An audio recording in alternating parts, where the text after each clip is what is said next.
And I'm back. Dun, dun, dun, dun, dun, dun, dun, dun, dun.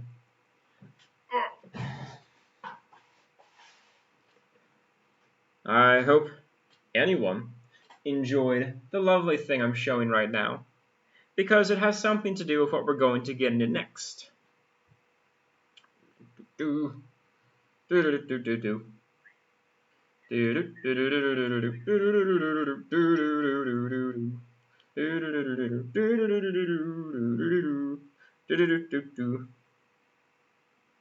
Alright.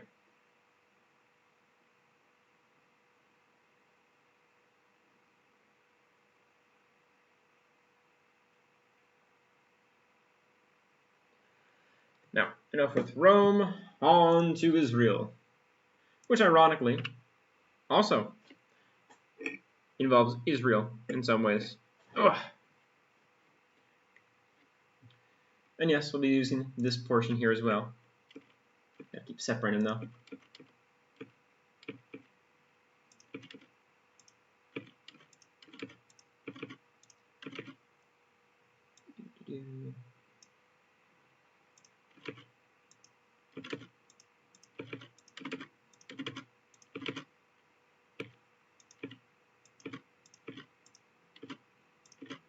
There we go, nice and separated.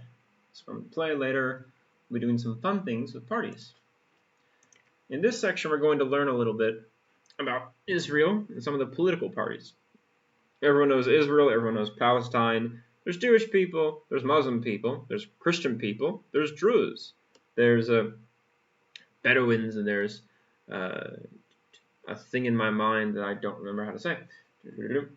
There are, well, other people too, I'm sure.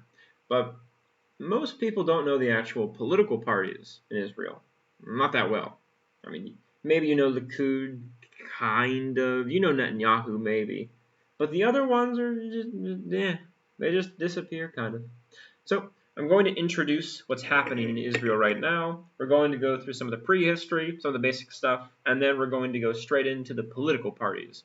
Who's in power, who's not in power, what do they do, where do they fall, what is happening, all that fun stuff. So to introduce this in a very simple way, we're going to look at the different elections that have been happening. Now, I was trying to look this up, and if any Jewish people want to, feel free, go ahead, write it down below. I was trying to find exactly if the word Jew is meant to be offensive or if it's just something that other people say. I've seen Jewish people use it. I've seen Israelis use it. It's used in their language. It's mentioned constantly. There's a section here where it's used by Jewish people. It's kind of in English, but it's also kind of offensive in some ways. So I'll be using it, but if it's just offensive, let me know. My favorite part here, though, is this part right here. I love this. Who is a Jew? Are you a Jew? Take a simple 10-step quiz to find out how Jewish you are. One of my favorite one. I even wrote this one down. Take our simple 10-question quiz to see if you'll be saying shalom at temple tomorrow. It's good stuff. Who is a Jew? As if it's a mystery. But anyway, I'll be using that throughout the entire section here. Now this is the overview. So the 2019 and 2021 Israeli political crisis. But effectively, for a long time, Israel has not had a new government. It's had a government, just not a new government. The problem was this election. April 2019, they have their election. You have all the people who are getting voted in, voting out. As you can see, Likud's down here at 35. The blue and white, which was supposed to be the main opposition to them, bursted up way high to 35 to match them. And all the other parties were in these little in-between positions. Here, there, not much, really, anyway. So because of that, hopefully there's going to be a new government, maybe but no, nothing happened. It collapsed. They could not agree on a government to appoint ministers. So they had another election. This was September 2019. And again, more people are elected. There's some new parties coming in, leaving. It didn't work. They had another election in 2020. Kind of the same people, some are different. People getting elected, people not getting elected. This failed. Moving to 2021. Now there's more people being elected. It's getting very weird at this point. There's not exactly a stable party in any way. But this is where we find ourselves now. Because in this year, 2021, once again, both major parties, Likud and Yesh Atid, were given the chance to form governments. Netanyahu tried to form a government, but as I've given to understand it, over his handling of the coronavirus pandemic, the settler programs in the West Bank, the major corruption scandal that the trial is undergoing for, people don't want to work with him, and a lot of people want a new government. But I mean, it's understandable if you're not in the same political party. I want a new government too. I like new, fancy, shiny things, just like they would too. But in this case, the other opposition party managed to create a government. And all the links for this are in the video description. You can see them. I charted the whole process of how everything happened. And I'll be explaining how everything worked once we go through some of the parties and what was happening.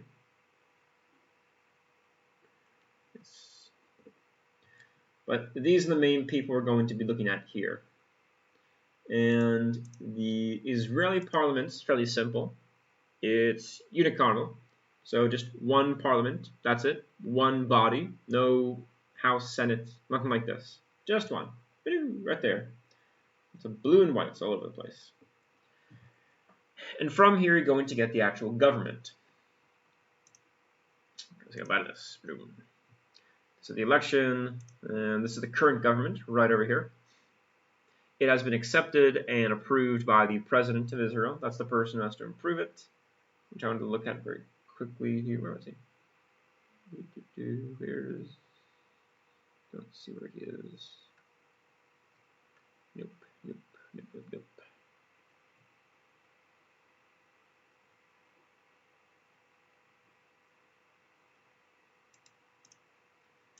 He's the current president of Israel. There we go. Reuven Rivlin, which is a fantastic name. Reuven Rivlin. Worked very well in America. Very catchy. Let's see here. It argues for a greater Israel that would embrace all people and give Palestinians, the West Bank, Gaza, full citizenship. Yay, everybody's happy together. So a big supporter of Arab Israelis. Not the most common thing I would have thought, but yeah. And he supports the one-state solution, where everybody comes together. He's also fluent in Arabic. Ooh, interesting. All right, and this is a bit different. He's the president of Israel, which effectively doesn't mean anything, because the prime minister is the one who does everything. The president does the official stuff. You do diplomacy, you receive diplomats, you sign everything, you appoint officially different things. But essentially, you are there as more of a ceremonial role. The prime minister is the important person. That's why Benjamin Netanyahu gets all of the headlines, and Reuven Rivlin over here gets nothing. Do you know his name? Have you ever heard his name? Even once? Have you accidentally heard his name? I'm gonna guess no. Mainly because he's not very famous. Not much to say about him. But this is a position you get elected to. You have to get elected through the, I'm going to say Knesset. I think that's correct. And it's mainly ceremonial, so we're not going to focus much on him, but he comes up in the story just here and there. Mainly because you have to submit your government proposals to him directly. Alright, that's good. Okay, there's a lot of parties here. Most of these fall under alliances, but we're going to be taking a look at all of them. So, this is the story very generally, so you can get an idea of how it kind of worked out.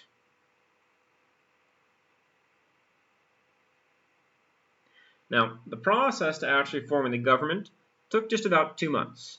But in those 2 months, it was extremely contentious. There was wheeling and dealing, making alliances.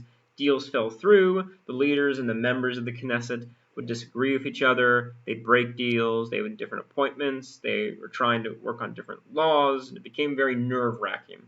This was the 4th election. Nobody wants a 5th or 6th or 7th election. Just make a government, and that's the government.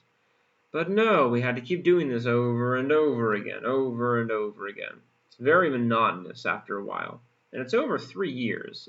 A 4th year of this is just goofy. Like, come on, wrap it up. Let's finish.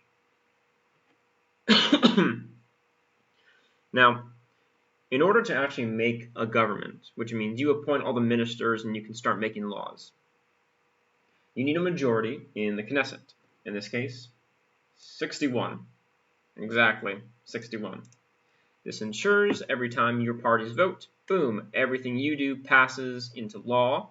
You control the minister positions, and you effectively control the country. That's your government. You have to form this.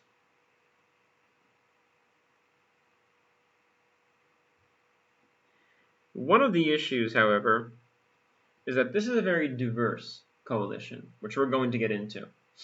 It's not really a right-leaning or left-leaning coalition. It's a all-over-the-place coalition. It's everybody merged, mixed all in together. And because of this, there's some kind of weird thing going on about stability. If it works, then you can pass laws, you can create mandates, set agendas, and it'll be fine.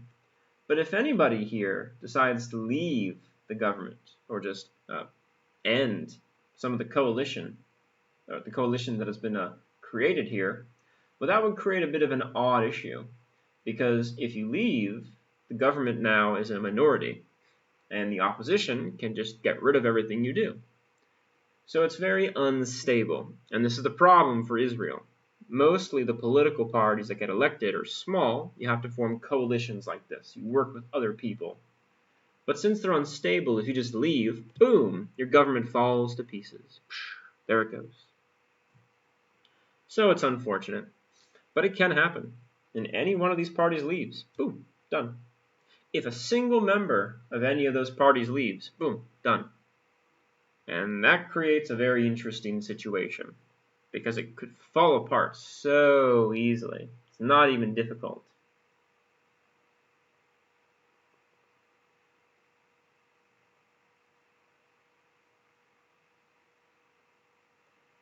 All right, so now we're going to go into some of the specific parties. But to give you a gist of what happened, this group, Yesh Atid, was given the mandate that they can make a government, and they allied with different parties to make the government. They allied with Blue and White, Labor, Yisrael Beiteinu, I hope that's correct, Yamina, New Hope, Meretz, Ram, but it was very difficult to form this. They formed a core, but at the core it was going to come down to a few different people. Yamina, who are more to the right, Ra'am, which is the mainly Arab party, and then down here the Joint List, which is also an Arab party, but lots of other stuff is involved in that as well. So they were often called kingmakers in the press, because whoever joined, boom, would make the government. But you could also leave and unmake the government. You have that power because of the coalition building. Netanyahu tried to make his government down here. He tried to make it. However, New Hope up here did not want him to be prime minister. Even the conservatives don't want him to be prime minister. They're done with him. Done with the scandals, done with his policies. They want to be the new prime minister. So they refused. He couldn't add them to make a government. He wanted to possibly put Ra'am, which is the United Arab List here, except over in this party, the Religious Zionist, they declined to work with this party as well. So, that doesn't work. Which means now these parties up here all have to work together to make a government. In the press, you can see in the links as well, it's often referred to as the change government. And this government would be the change for Israel. Hopefully. They're still pretty new. Now, it looked like everything was fine until the May conflicts throughout Israel, the evictions, the rioting, the rocket fires, the bombing in Gaza. This halted and froze everything to death. The Yamina were gone. They weren't going to cooperate. It was all done. Eventually, once everything ended, all the parties that were, in this case, the few that weren't fully on board, they got together. They decided, okay, we'll cooperate. And they did form the government. It was submitted, Reuven Rivlin, remember his name. It was submitted to the president. He accepted it. And they were allowed to form the government.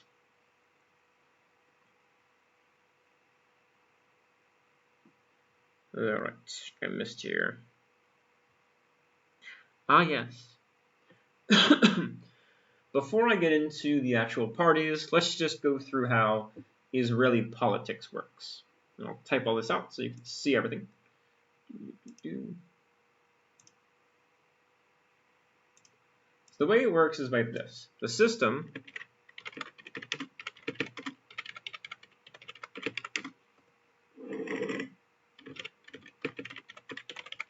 is called closed list proportional representation. The way it works is that everyone in the country, no matter where you are, you go to vote, but you don't vote for people. You vote for your party.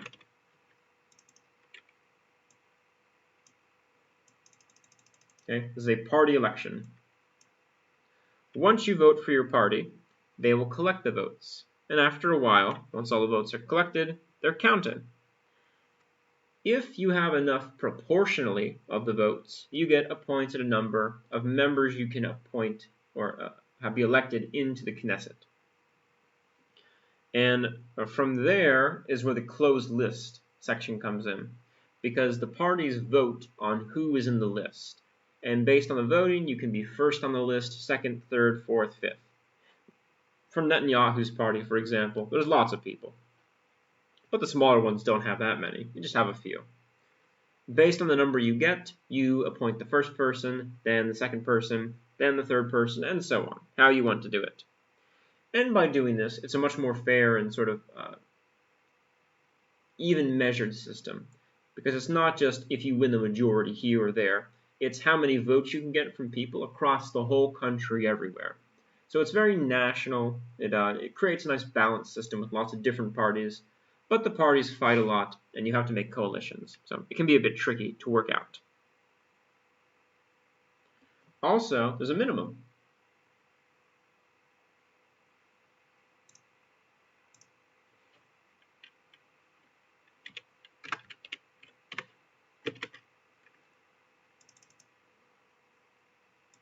You have to get 3.25% of the vote. If you get below this, you get no seats. If you get above this, you get 4 seats. And you start there with 4, and you'll work your way on up.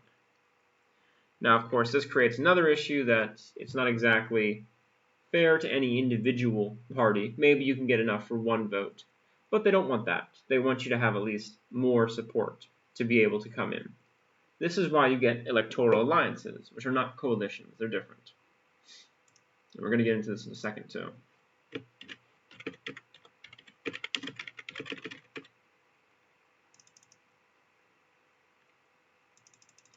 With electoral alliances, what you do is you have a party, say, I'm going to put it down here, say party A. You can't get enough support, so you get party B, and you form an alliance, which can also be called a list in some cases. And together, maybe you have enough votes. Or maybe you need party C, or D, or E, or F, or whatever, all the way down the line. And maybe all together, you have all enough votes, and you can get voted in this way, perhaps.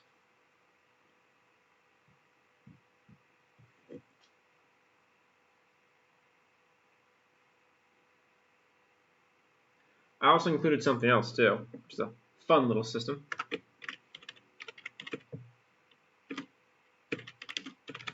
if you have extra votes which aren't being used for a new member, you can arrange to have a surplus sum voting agreement with a different party, and you can add them all together, and if they create a new MK, a new member of the Knesset, from that, then you can appoint a new member from the party which had more votes. So it's kind of a way to do some vote sharing. It's also how parties which aren't electoral alliances sort of ally together in order to get enough votes in case they want to get a few extra seats.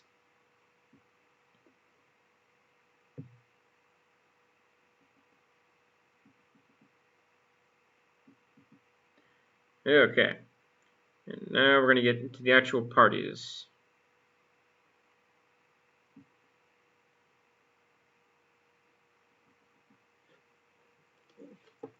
And this is where my pretty diagram is going to come in. So we're going to try and match them where they belong. Now, here's something which is fun. The way you can be part of the Knesset is that you have to acknowledge Israel as a country. It's a Jewish country with Jewish people who are allowed to be Jewish and create a country there of Jewish people.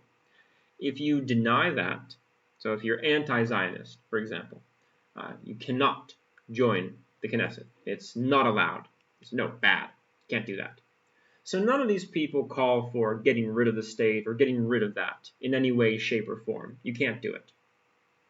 Instead, what you have to do is you can suggest changes, kind of work within the system, but you can't directly get rid of anything here. You have to just sort of live within this. So none of these people call for getting rid of Israel. Those would only be political groups outside, other people, but it does not count. You can't do that. And what we're going to look at is every single party, most of them more straightforward Israeli parties. But we're going to look at some of the other ones as well. However, based on the fact that they're mostly trying to get Jewish people to vote, there's lots of settlers, there's lots of Jewish identity questions here, how religious or non-religious to be, how secular in this case, what policies to undertake, how you can expand the number of people, the settlements and everything. Most of them tend to veer right-wing or conservative-leaning. They don't tend to be very left-wing, although some are. So you're going to see more center, more right-leaning parties. That's the majority of what you're going to see. And we're going to keep mentioning over here Zionism, but the easiest way to think about this, it's the nationalist idea that Jewish people need to move to Israel to create a Jewish state, and that country is the state of Israel. That's their form of nationalism, and it comes up again and again. It's very often talked about.